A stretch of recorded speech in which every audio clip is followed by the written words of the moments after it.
brownies. Ito ay egg and oil. Gonna add a water, then blend together. Transfer natin ito sa mixing bowl. Addin natin ng kakao.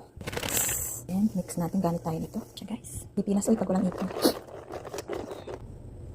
Ito na guys yung ating brownie. Luto na siya. So, palalamigin natin muna bago natin hiwain. Ito na yung brownies. Hiwain natin guys.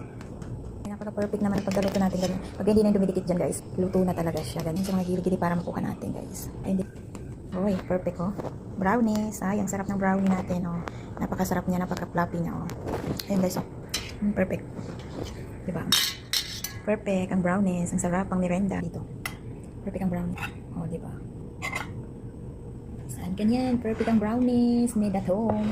Ay, diba? Ang sarap. So, merenda na kayo dyan. Ang sarap nito sa kape na walang asukal. Perfect. Yan guys, napakaano niya. Napakalambot na wala. Sarap niya guys ito.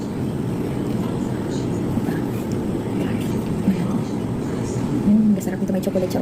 Meron na siya. Perfect.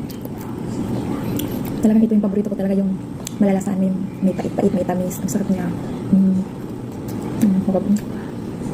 Meron na siyang chocolate oh. Ano yung chocolate na? Nagtutubig, ang sarap na.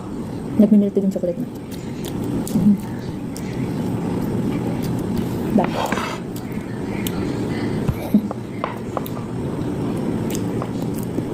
Panalo, ang sarap niya, promise. Siguro, I think makakadalawa ako ng tikim.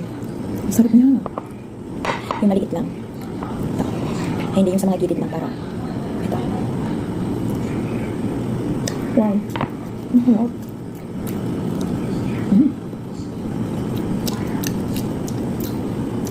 Hindi ako mahilig sa mga sweets. Pag sobrang matatamis, gusto ko yung may mga pait ako nalalasaan.